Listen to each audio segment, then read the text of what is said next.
listening to Preston and Steve. Preston and Steve. On 93.3 WMMR.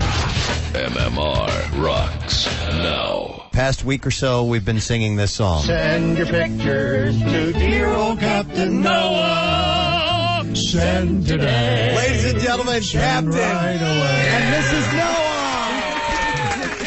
You know what the crew used to sing, send your sisters to dear old Captain.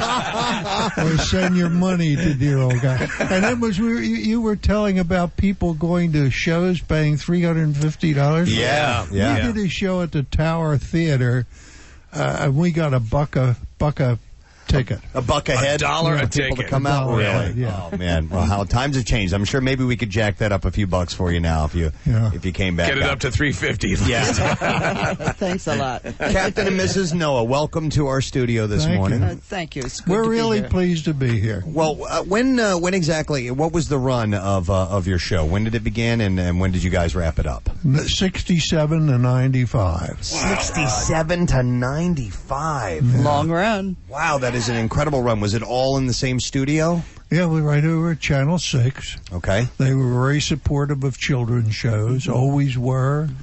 They had more shows on, Chief Halftown, Sally Star, the whole... I've been reading about those. Yeah, not from this area, but we've been talking about it, and it seems that Philadelphia yielded an incredible amount of children's programming early on. So I mean, but you local children's programming. So I mean, and you think of the amount of years you had on, who these days ends up on TV that long? It just doesn't happen.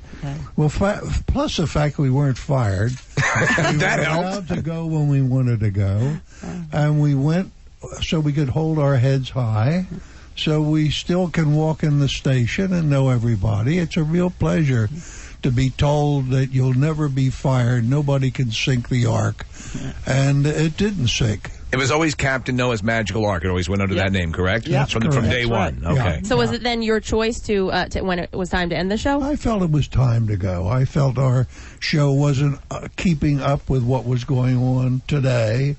I felt that we didn't reflect it. The puppets, we had cripple puppets. We had all kinds of puppets to try and fill in with the needs of kids. But I felt that we should be doing more things reaching young people. And the time had come. The simple fact is the time had come. Right. It's a wise captain that knows when to dock his ship. I thought you were going to say with it. sink the ship. Well, you were talking about your puppets. I understand you brought some of your... Please don't call them puppets. No. I was going to say cast members. I don't know Cast where I members. heard I think they're right to the side. Mrs. Here. Noah brought them. Get them out, Mrs. Noah. right. And We think of them as... We like to think I of them wonder as if anybody people. knows the names. And we have the webcam up if you want to take a look. Bud Light webcam. We'll have the... Oh, that's the other thing I wanted to ask. Where are the cameras? This right here is a there. camera. That's what we call a camera now. That little thing. Oh, wow. And this studio, a lot of people don't appreciate radio. This studio must be as big as a barn. And the orchestra over in the corner, 14-piece orchestra. It's amazing, isn't it? Oh, it puts television to shame. Not for the claustrophobic, this is. Well, this is really exciting for us to be here. And I had kidded with Casey about us having a Mormon Tabernacle Choir. It isn't. I was putting you on. Oh, you were? Well, yeah, but we have Albert Brewers, who has the old guardhouse in our little village called Gladwin. His half-brother, Hans Brewers, is a member for a quartet of glockenspielers, and they live on our third floor. It wasn't the Mormon Tabernacle. You know what? okay. We have to get their contact info. Glockenspiel Quartet. Great fun. Oh, here are our friends, not puppets. Friends, sorry. Jackets. I have to give him a little body here. Okay, go right ahead. Do you want Wally first? I don't care. Yeah. Who knows? This is Wally the Walrus. man. Yeah. Hey, you're on the radio now. Yeah. Can I sing? Yes. Red and yellow and pink and green. There it is. Purple and orange and blue. What do you sing? I can sing a rainbow, sing a rainbow, sing a rainbow too. Ha ha. There's people in their cars all around the area who just became 9 again. You know. In fact, Now wait a minute. Yes. Just a diggity darn minute. Who's this? This is You Maurice the don't know? Mouse. You don't know? I've been researching. I know. I didn't grow up here, so I've been There's recently. always trouble, and I gotta that's tell a you, pity. Yeah, I know. even though they live and are eventually going to live at the News Please Touch Museum and Memorial Hall, we're the only Did you know that? children's show set extant in the world, and the Please Touch Museum has archived the whole set, and the puppets are eventually going to live there for the rest of their life. Or you mean cast members? Are these the original cast members? These are Okay. the originals. Yes. A girl follows us around by the name of Leslie. In case we get killed or something, she's going to grab the puppets. Leslie is my next door neighbor, and she's the one who got us the contact information. She's there to grab the puppets in case they die. You're not going to die. Oh my goodness, that's funny. All right, so you have. I assume this is Maurice. Of course, that's Maurice, and I call him Maurice the Mouse because people might think he was a person, a real person. I guess so. He really is. Oh. Yeah. It's really something since Mrs. Noah She's was the kissing him. puppets to wake up at 3 o'clock in the morning and have Maurice the Mouse talking to her. I wake him up. I wake him up. Do we want to hear this?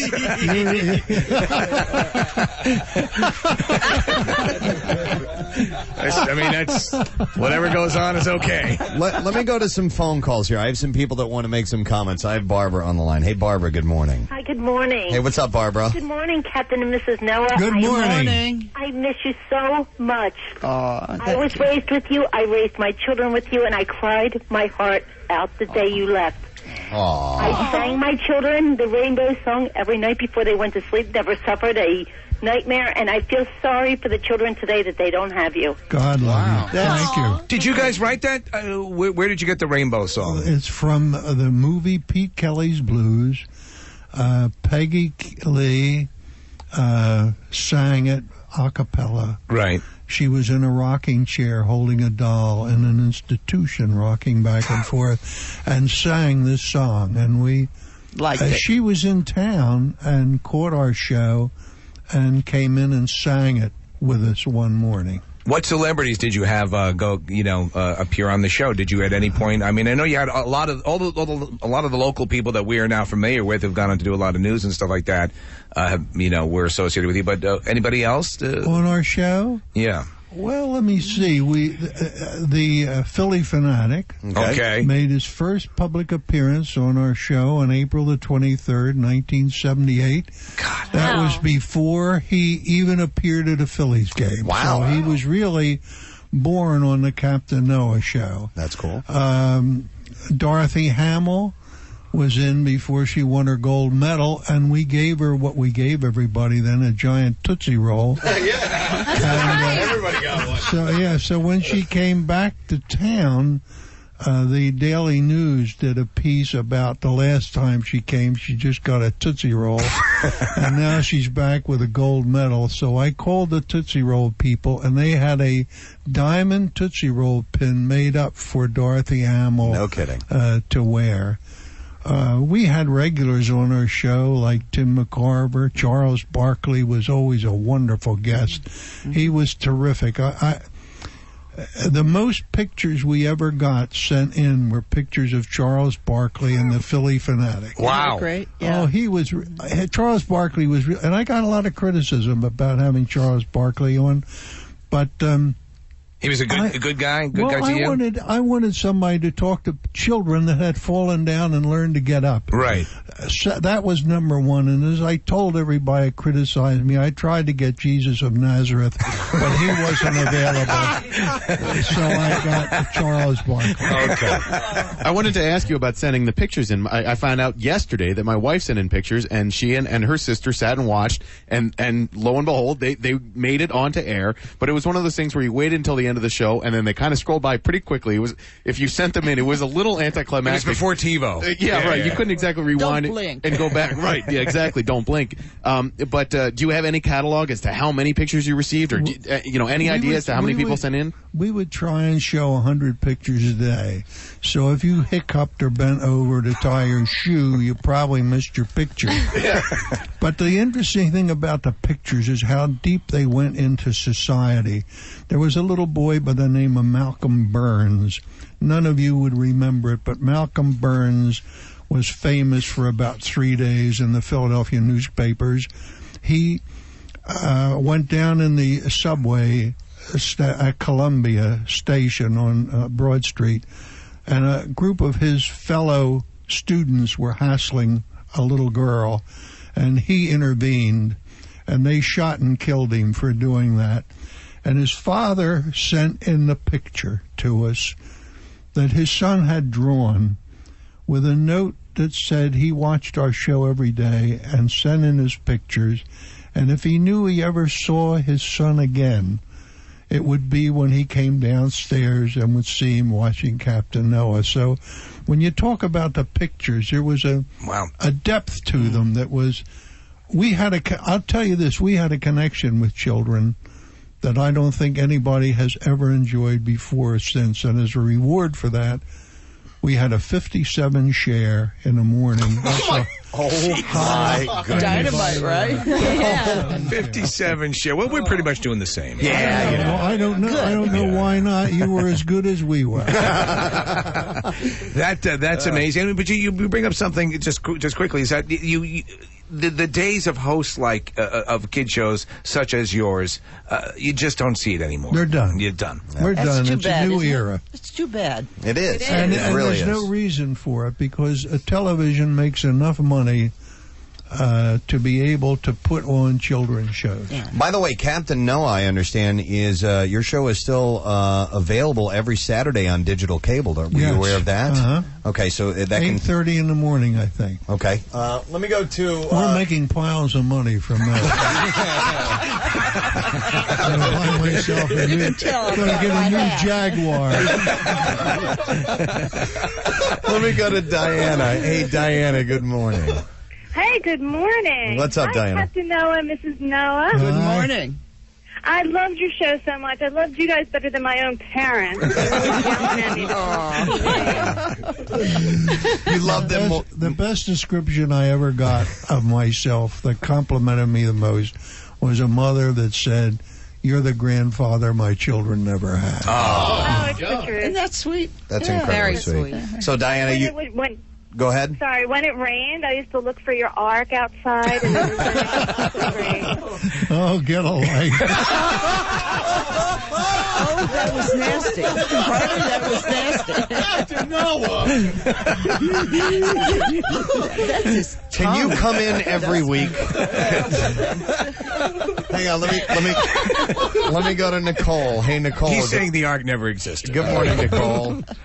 Hey, Nicole, you're on.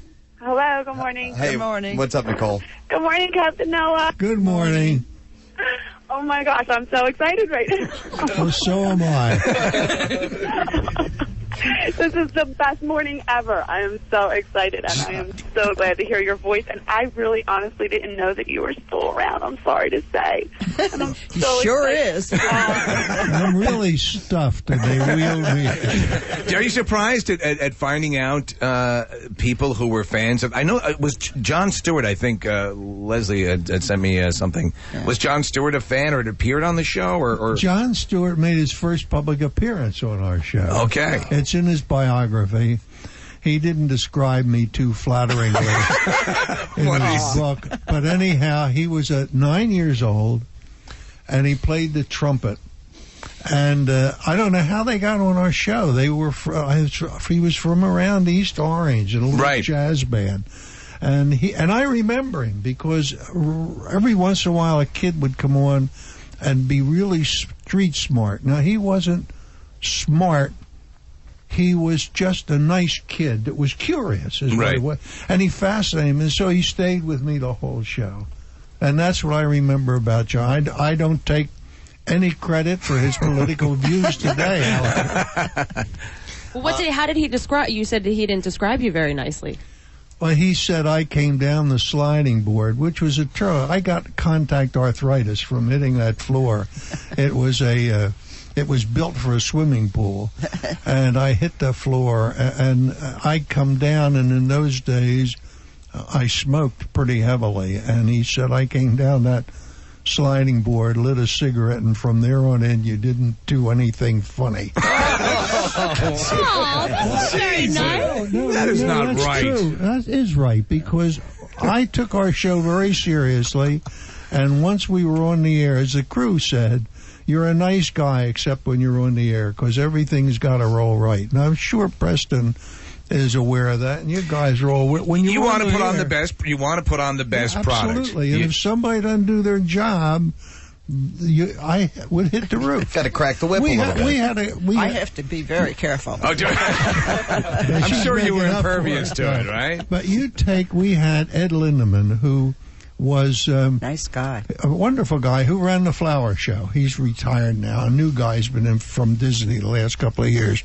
But we bought a motorbike for the Horticultural Society and to give away at the show, and Ed Lindemann was to ride it in. Well, he didn't know how to ride one of those bikes, and he careened across the studio, slammed into the arc, fell over on his butt, was writhing in pain, and one of the cameramen, I looked over, was helping him up. I said, "What are you doing?" He said, "I'm helping the injured man." I said, "You're a cameraman. Get it on his body. Get him on camera." Get him on camera, because you take the day where they're doing bloopers. Yeah, that right. would have been a great piece for bloopers. Oh, we had a lot of stuff for bloopers. What are some of those that come to mind? Some of those moments that just didn't go quite right. Well, the one that we had an ostrich, was it, huh? That committed suicide on the air. We had a thing we used to call the... well, how did the ostrich commit suicide? Well, we had a thing called a microphone farm, where all the stands were for the mics in the corner of the studio, and the poor thing got loose. It was from a petting zoo, and just ran round and round the studio, which is a big studio once, where the news set is now, and slammed in to this farm. Jeez. Every time it went around, and then started to bleed. And bled to death. My God. The ostrich bled to death on the set of Captain No. Yeah. Oh my God. Made up for by Don't tell anybody. no, we went on the air. You go on the air, 6 o'clock, isn't it? Yeah. Yeah, 6 Well, we a.m. used to go on the air. We didn't go on the air till 7. So we had a guy came up from Florida with a 650-pound Bengal tiger. Wow. And I didn't realize until this thing happened out in Las Vegas how dangerous it was. And I said to the guy, do you have a leash or something? He said, "We don't need a leash." He said, "It's a trained tiger." But he said, the only thing is, when the tiger goes in, the tiger has to be behind somebody. And I looked around, everybody had disappeared but me. So we went through the back of the studio where all the sets were. There was Chief Halftown's set and all the sets back there. It was very picturesque, almost macabre in the shadows. And I'm walking back in my red uniform with a 650-pound tiger behind. Let me tell you, I don't know about you waking up to do this show in the morning, but if you're ever cold-nosed by a 650-pound tiger, you are awake. That is beautiful. I've got a number of callers that want to speak to Captain Noah. Let me go to him real quick. I have John on the phone. Hey, John, good morning. Good morning, guys. Good morning, Captain, Mr. Noah. Good morning, John. I have a question for you. My memory's not as good as it used to be. On your show, you used to have a big table in the middle of the set, and you would do an arts and crafts project. Yeah. And then someone would come up through the table to eat your scraps. What was his name? What was that? Was it I Mumwa? think it was Mum Up the Monster. Yeah, That monster that ate the scraps off the table. Yeah, Your no. I project? didn't bring him today. Well, no, but Mrs. Noah, now let me tell you something. John, Mrs. Noah, Nat Elcott's one of the greatest set builders in the world, made this thing for us with a little trapdoor because we wanted to show the kids that Mum Whoop would eat trash. So you were doing how to make a project, you cleaned up afterwards. So Mrs. Noah would have to sit down underneath that table and Wait for the trash. wait for the trash. And she'd be down there while I'm making flowers or a tree or something like that with nothing to do. The only thing down there to entertain her was my 2 legs. Oh, no. Captain Noah. And I'll tell you, some of those flowers I made with crepe paper were a testimony to the ability of concentration and the great stress. That story right there is why you guys are the best. Thank you, John. Oh my God! This might be the greatest interview we've ever done. I have an instant message that says it all. It says we now have to have a new segment called Give It To Me Straight with Captain Noah on the show every week. Oh, my goodness. That casts a whole different light on that. Oh, my Mrs. goodness. What do you do? Do you ever tell him to keep his mouth shut, Mrs. Noah? No, not in so many words. How long have you guys been together? How many years? 50. Our daughter, we're celebrating her 59th birthday, so almost 60 years. Wow, that is unbelievable. That's incredible. Do you just have one daughter? Yep. Yes. Was she ever on the show? Yes, she was on, but she was a grown lady when we went. Yeah. She's going on 60 years old. We have all of our family. She married an Englishman, so we have 2 granddaughters and 4 great-grandchildren in England. Is she Elaine? Is that who you're referring to? Yeah. No, Elaine Godshall was a really Wonderful. a lucky break. Everything I've done in my life, I fell into.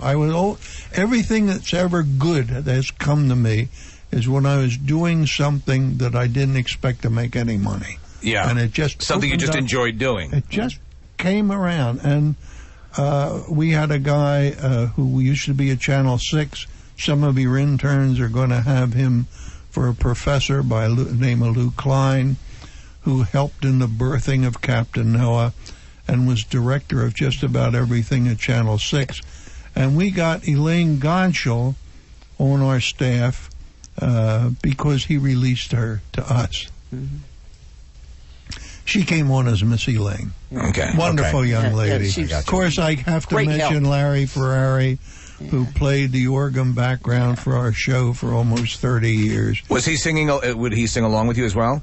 If we brought a snake in, he was frightened of snakes. Terrified of snakes. But what did he do? Well, he played the organ, and one time we wheeled the organ in, and we did 10 little, 9 little, 8 little Indians. I don't know if that's old time. I remember that song. yeah. Yeah. Of course, yeah. Old song. And we had made as our How to Make It project with Mrs. Noah down underneath tickling my ankles. So we pushed it. We He's made. my husband. I can do what I want. Thank the good Lord for that. And so we made Indian feathers, and we pushed Larry's organ over. So sweet. And then we put a we put a headband on him, and one of these, and the Indian Council from the Delaware Valley called to inform us. Number 1, Indians don't go woo woo woo. And number 2, Larry Ferrari did not deserve a Braves feather, even if it was cut out of paper. Poor Larry. Did you ever meet your? Mr. Rogers and your contemporaries? Well, we had a convention in Washington D.C. Many years ago, in the early 70s, and we had 650 children's show hosts there. Wow. With panels. Bob Keeshan. Captain Kangaroo. Captain Kangaroo. He was there. And the last time we had a meeting, there were 3 of us. Down from that number, from 650 down to 3. Yeah. My goodness. People still write to me and say, I want to do a children's show. Well, good luck. Yeah. Not like that. Yeah. Not anymore. It was a wonderful era, and we're very grateful for the opportunity because we took our job very, very seriously. And we did try to put on a good show in spite of Mrs. Noah and the handicraft bench. The handicraft. Well, I tell you what, the response we received from just talking about this over the past week or so has been amazing. So you guys did an incredible job, and you affected a lot of lives in a wonderfully positive way. Thank you. Captain and Mrs. Noah, we have to take a break because we have another interview that is coming up. But on our way out, could you sing a little bit of the Send Your Pictures as we all have the lyrics. Before we go, yes. When are we down to 60 seconds? About that. Well, I wanted to present you with your official Captain Noah pen. Whenever I'm near, it goes blue. It turns blue. Outstanding. Tiffany made these to look like cheap plastic. And as you can plainly see, Preston, they succeeded. They did. We have to have you guys back sometime. Absolutely, if you could. Red and yellow and pink and green, purple and orange and blue. I can sing a rainbow, sing a rainbow, sing a rainbow too. Yes. Listen with your eyes, listen with your eyes, and sing everything you see. You can sing a rainbow, sing along with me. Red and yellow and pink and green, purple and orange and blue. Now we can sing a rainbow, sing a rainbow, sing a rainbow too. Captain and Mrs. Noah, ladies and gentlemen, we love you guys. Thank you very much.